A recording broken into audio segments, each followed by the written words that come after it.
Hello humans, I am Nora. I'm a vintage seamstress with aspirations of a custom sewn capsule vintage wardrobe ranging between 1920 through about 1965. I've been consistently working on house dresses, primarily from the 1940s. Once I finish with the house dresses, I will have to make a choice regarding what it is that I'm going to sew next. Suits, day dresses, coats, little black dress. I decided to try recording the process, and this is the result. Welcome to the Nora Show.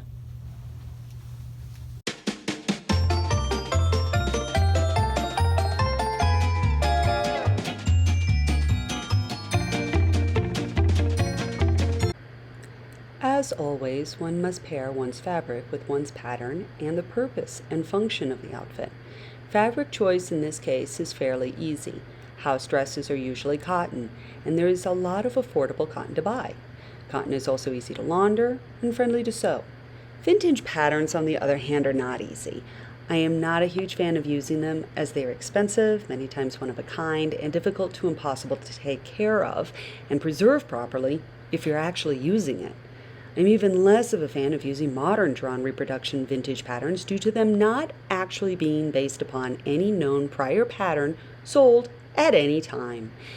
If you buy a vintage reproduction pattern from the Big Four, Simplicity, Butternick, Vogue, or McCall, you are not getting the original pattern. You aren't even getting a pattern based on the original pattern because they didn't keep what they created. They have no record of what they have done, and you are getting a pattern that someone took a look at the picture on the front of the pattern and designed a pattern. These reproduction vintage patterns are not vintage. I probably would not be so irate regarding patterns in general if I had ever bought a pattern and had it actually fit me. However, I am shaped like a pear. I absolutely have junk in my trunk, and I do not line up with the size ratios that are used by pattern creators from any time period.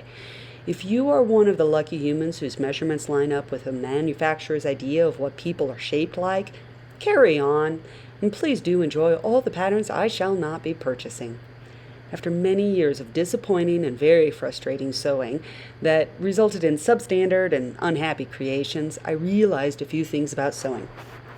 Sewing itself is a separate skill from pattern drafting, which is also a completely separate skill set from alternating a pattern, which is a separate skill from tailoring an already made garment.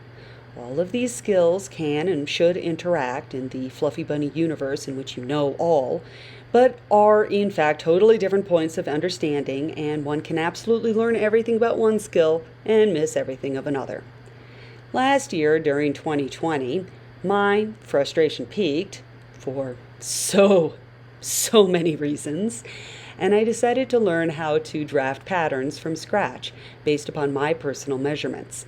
This sounds more complex than it is. The idea is that you have a base 2D drawing of you on paper, and this is called a sloper. If you cut out material based upon this sloper and sewed it together, it would fit perfectly. To use a sloper, I first trace it together, and then I can draw out changes to the sloper to determine the shape of the clothing around me. I have yet to become adventurous enough or skilled enough to look at the sloper and independently create a pattern. I am currently exclusively sewing Haslam designs. If you aren't familiar with Haslam, don't worry, no one is. Haslam is a pattern making system out of Great Britain that was sold during the 1920s through the early 1960s. There is no record of the in-person classes that went with this system. We do have the drawings, and we have very basic written information about the system. Everything else is being made up and assumed by the current sewing human. Haslam starts with a really cool looking measurement chart tool thing. The idea is that if your personal measurements line up with the manufacturer's ratio of what human measurements usually are, that you can take this tool, follow some very basic instructions, and create a sloper that you can base all of the Haslam patterns on. However, the system of drafting a sloper is still based on a size chart ratio. As I mentioned before, I do not fit any size chart I have ever come across. Thankfully, all that Haslam is asking for is that you have a sloper, not that you have to use their method to draw your sloper. I've been able to find Haslam patterns from a very small amount of sellers on Etsy, a small handful of reproduction books on Amazon, and from the website mrsdepew.com.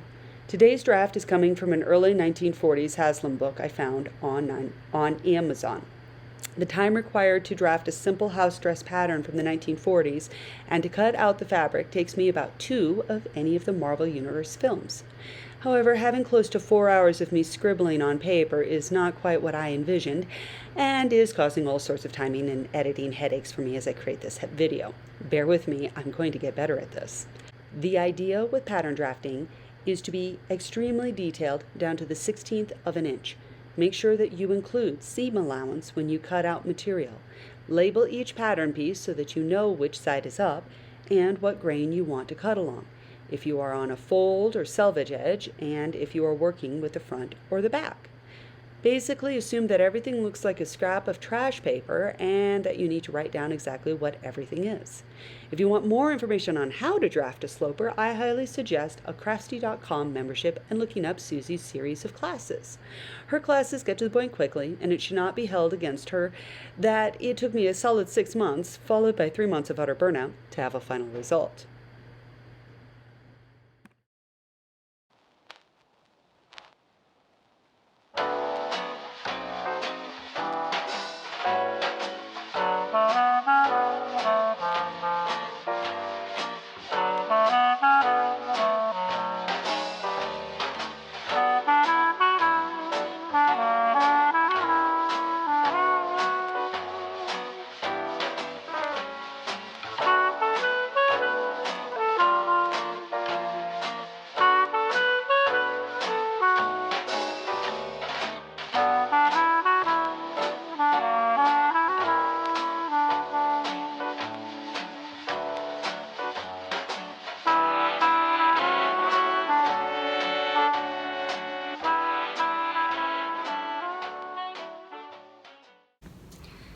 I have the pattern drawn out, cut out.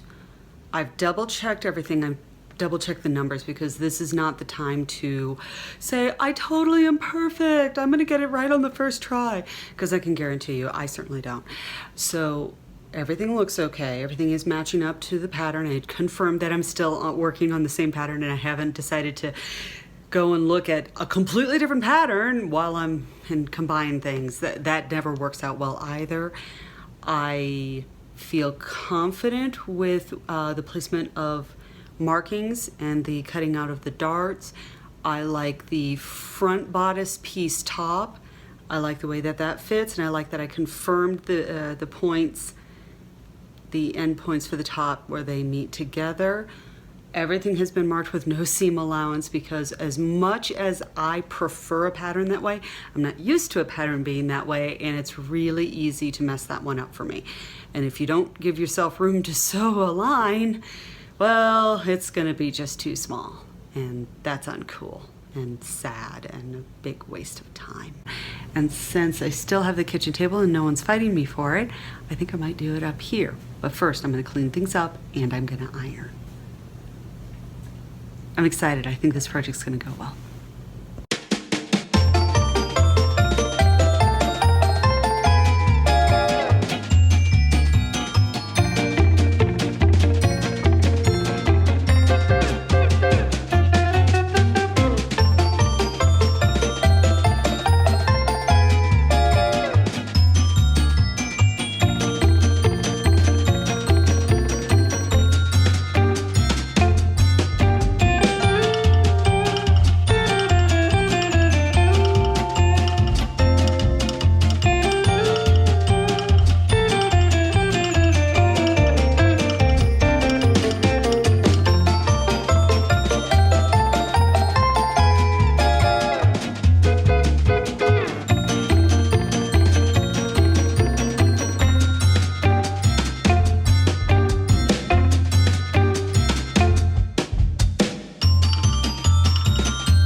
believe that I have lost my light for the day, but in one day I was able to draft the pattern and transfer it over to material that I carefully ironed. I even was able to do everything on the diagonal, and I had more than enough material.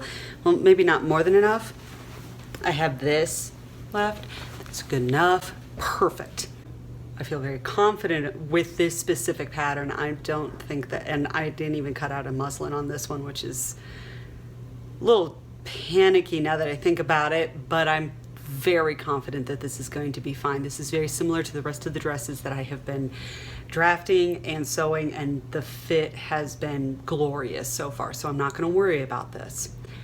I've got my two sides of the collar cut out, and it's white. I've got the top part and the back part on the diagonal. All the pockets are on the diagonal, and I have the white flappy thing over the top pocket up here cut out as well. I really like the diagonals. I think that's going to be really styling. What else? Need to remember a belt. Everyone's coming back from skiing, so I'm thinking that this is as far as I can go today, because I am definitely losing my light. We've got a heck of a storm coming in this weekend, so somewhere between, and I love these estimates, somewhere between 2 feet to 5 feet of snow. I'm fairly sure that it doesn't actually affect me at all, so as long as the power doesn't go out, I'm good.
That's too hot. Too hot too soon. As a reminder, this is the dress that we're sewing. Now this dress, I'm very excited about sewing this dress because I actually have a pattern that's similar to the fabric that they are showing with the crisscross stuff, and I was able to successfully use those little crisscross marks. Oh goodness. Use these, I was able to use these cross marks to be able to put it on a perfect 45-degree angle. I'm very pleased with this. I really like the pockets. The bottom part of the pockets have a section, a square, that has also been tilted on the side and go between the skirt and the pocket part. So there's a cool decorative feature. Oh, do you need down? Here, you go down. It's going to go like this. Okay, and then the top pocket that'll go right here, it'll have a cute little button right there. I'll have to come up with, I almost want to do green buttons instead of, I did red buttons on my last dress, and I think that the green would really make, well, it's not the primary color in all of this, but I think a green might really pop out. I want to play with that.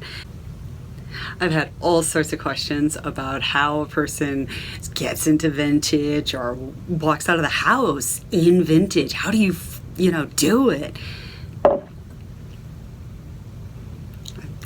I leave the house. Well, I don't leave the house anymore.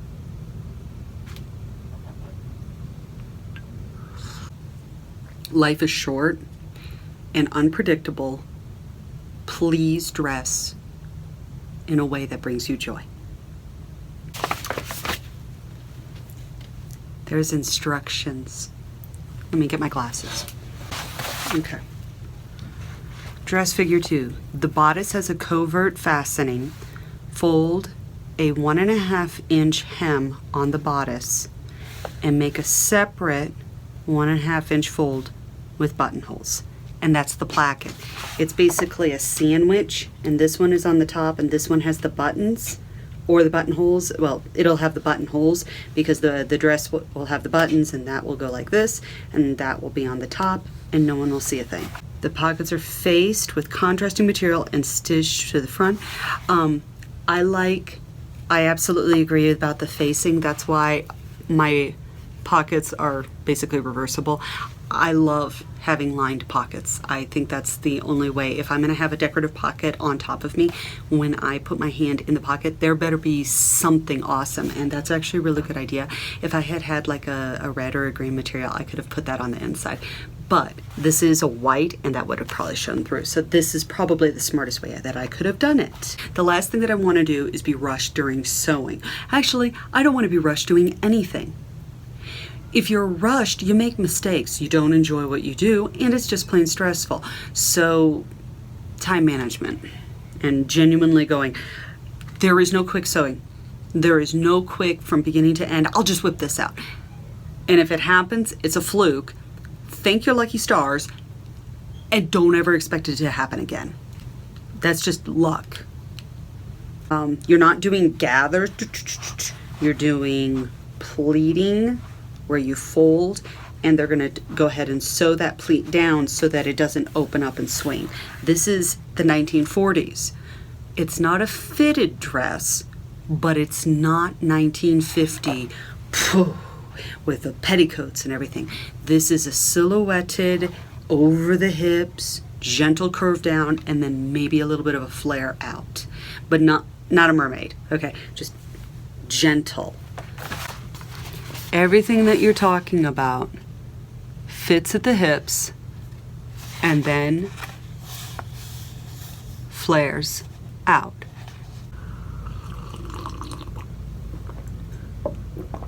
But there's absolutely no ability for me to guarantee that I am in any way, shape, or form reproducing these dresses as perfect vintage reconstruction. This is a very valiant reproduction attempt, but I can't guarantee it. And that's okay. I get to have fun with this. There's no standard of industry here that I'm supposed to be holding myself up to. I get to just create and enjoy the result. I have to say, my dresses, they fit, they're pretty, and they can hold up in a washing machine.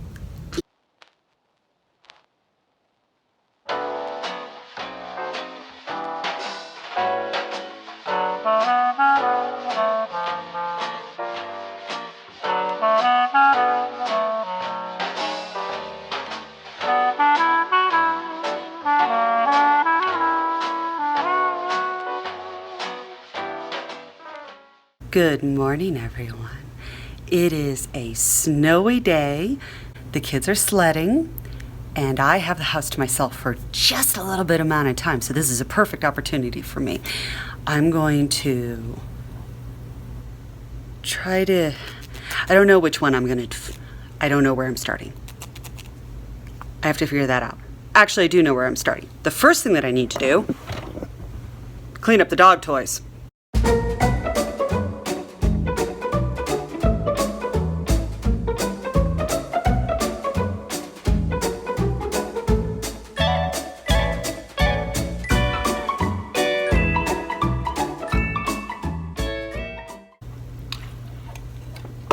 All right, let's see what I can get done while the kids sled. What we're dealing with is the back of the shirt. This is the top of the back of the shirt. This is the bottom of the back. As you can see, we have extra material that goes in here. So this, you have two choices. You could do a smart little pleat, or you could do some gathers on this side and some gathers right here, and then on that side. Or you could do one main gather right here. The last couple of dresses that I've done, I have done a pleat of some sort right here, which I can also do like this direction. I've done all of the center stuff. I'm going to do something on the two sides over here.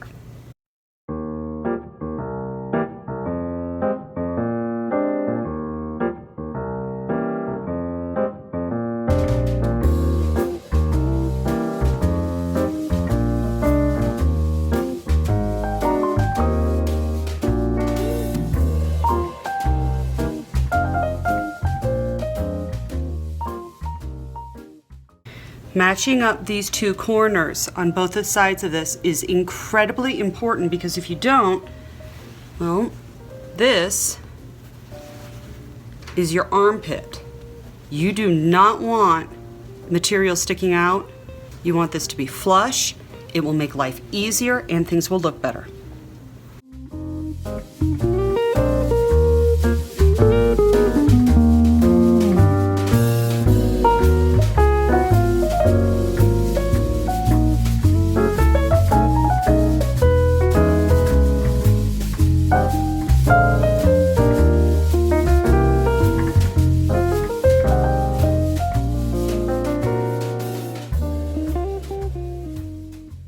I want you to think about your back. When you're thinking about your back, think about exactly where you want those gathers to be. Do you want them really over into their armpit, or do you want them a little bit more here? That's your center. These are your arms. Probably around here. So I'm going to say somewhere around dead middle of where, from here to here. So let's measure that top part.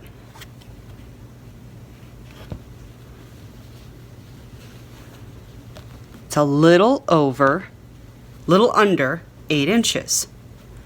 I'm going to make my life easy, and I'm going to do 4 inches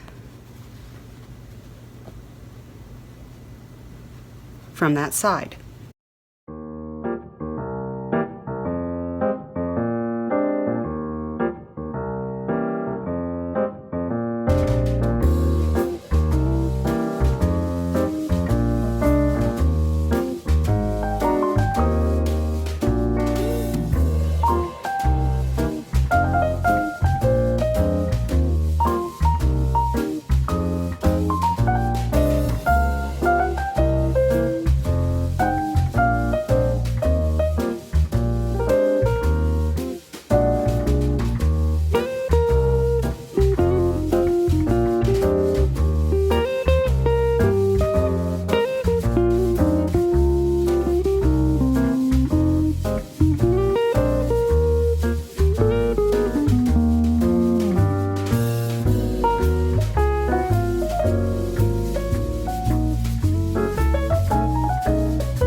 That's the back.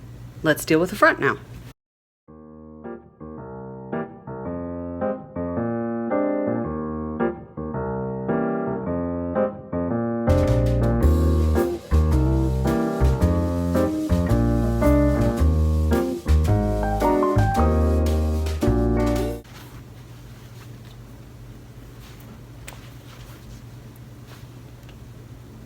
Ooh la la.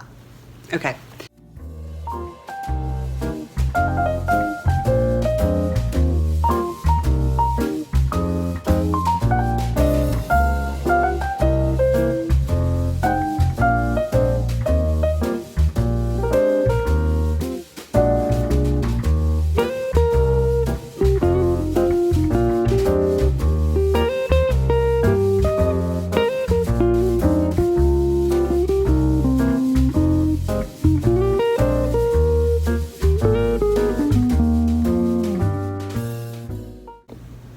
the next thing to do, sew this.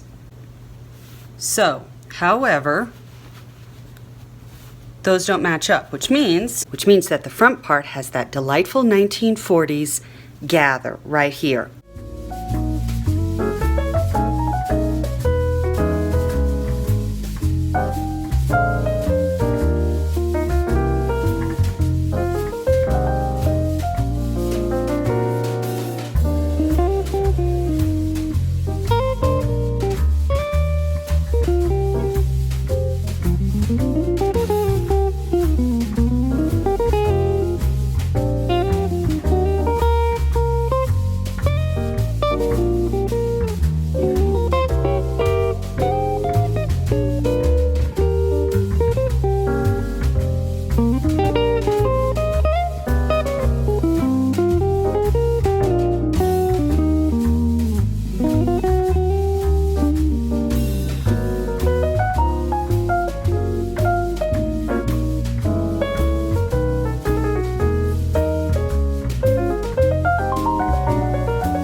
Sledding has been done, lunch has been had, we did some English, we've done some math, it's a half day of school, perfect. They're off playing video games with their friends, fantastic. Everyone's happy, everyone's doing their thing. Time for me to go back to this. I have the shoulders sewed. It's time to mess with the placket, and it's time to mess with this.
I get another day of sewing because the kids and Dad have gone up to the mountain to go skiing, and I've got the house to myself.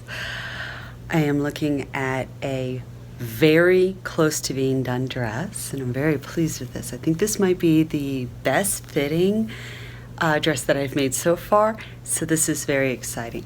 I've got green buttons that are in cellophane so you can't see it at all. Aren't those just absolutely perfect? Ah!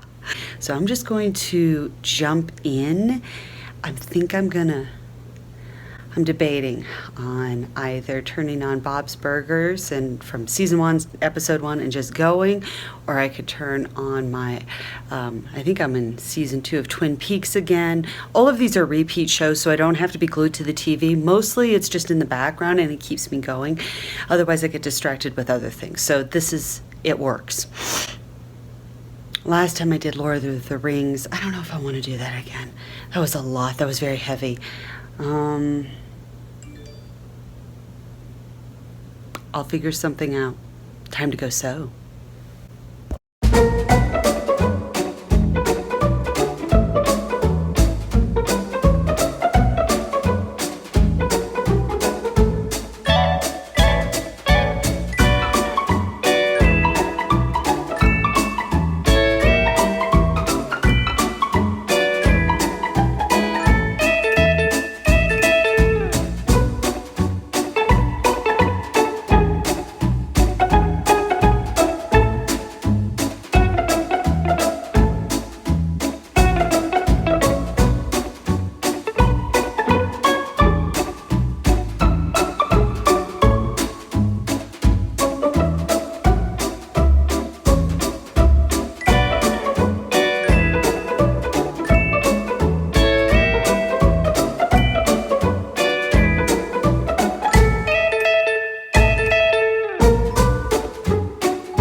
I think I've got a dress that is done. I am quite pleased. Okay, I adore my green buttons. I like the way the pockets have lined up. I'm still finding stray threads, but that's fairly normal. I've got cute little drop pockets. I've got a great little placket with my hidden buttons. I had to hand sew the buttonhole on this top one because I couldn't get the foot in there. So that's something that I'll think about next time that I do a placket. The collar ended up being one of the last things that I put on, and I now have a new rule that if I'm putting in a placket, the collar goes in last.